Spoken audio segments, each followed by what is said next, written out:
Bonjour Delphine et bienvenue dans Ensemble c'est mieux. Merci, bonjour à tous. Alors aujourd'hui, on va parler d'un dispositif qui est très très intéressant. Il s'agit de l'école de la deuxième chance. Alors il en existe 130 un petit peu partout en France, implantés dans 12 régions. Et avec nous par téléphone, Rizlane Robin. Vous êtes la présidente de l'école de la deuxième chance de Bergerac. Bonjour Rizlane, merci d'être avec nous. Oui.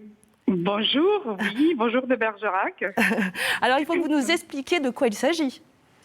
Alors, en fait, l'école de la deuxième chance, on pourrait dire tout simplement, c'est une école qui, en fait, elle n'en est pas une. En fait, c'est pas une école, puisque c'est une école où on apprend autrement. En fait, c'est un dispositif qui est porté par un centre de formation et qui permet bien évidemment à des jeunes qui ont quitté le parcours scolaire sans diplôme, sans qualification, de reprendre un petit peu leur vie en main, leur vie professionnelle, et puis les aider à une intégration sociale, professionnelle et citoyenne. Alors, ce n'est pas l'élève, en fait, ce n'est pas l'élève qui s'adapte à l'école, c'est ça, comment ça se passe? C'est l'école qui s'adapte à l'élève? Tout à fait. En fait, ce dispositif-là est spécifique dans la mesure où on va prendre l'élève dans sa globalité. Donc, on va essayer un petit peu de travailler avec lui sur tous les problèmes qui peuvent un petit peu être en lien avec sa recherche d'emploi ou de formation. Ça peut être lié à des problèmes de santé, de logement, de transport, etc. Et puis, c'est aussi spécifique dans la démarche et dans l'accompagnement que les formateurs vont assurer aux jeunes. C'est-à-dire qu'on va travailler, bien évidemment, on va partir des acquis, pour ne pas dire des lacunes, du jeune, pour vraiment l'aider à travailler, améliorer, on va dire, un petit peu son niveau, mais en même temps toujours en lien avec son projet professionnel.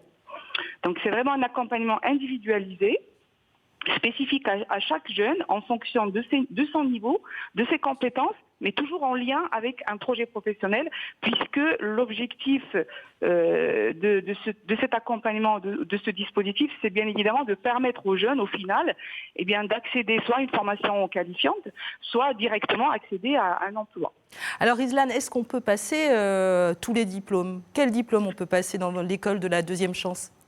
Alors, c'est spécifique en tout, même au niveau du diplôme, puisque les écoles de la deuxième chance n'ont pas vocation justement à délivrer des diplômes. C'est en ça qu'ils sont différentes des centres de formation ou des écoles que l'on connaît habituellement.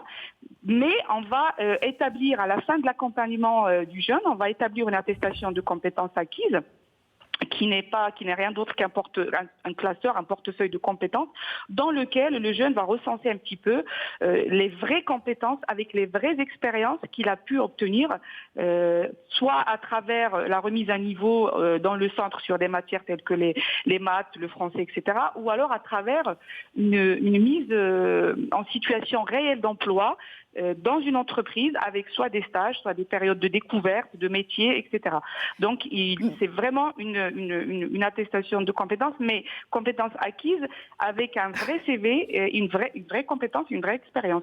Merci Rizlane, merci pour toutes ces précisions. École de la deuxième chance, il y en a un petit peu partout, je vous le disais. Ça, là, nous étions à Bergerac. Merci Rizlane et bravo pour votre travail. Je vous en prie. Merci à vous. Merci. Et on rappelle le numéro de téléphone parce que vous pouvez vous aussi, si vous le souhaitez, prendre la parole dans cette émission. N'hésitez pas, 0805 383 383, 0805 383 383.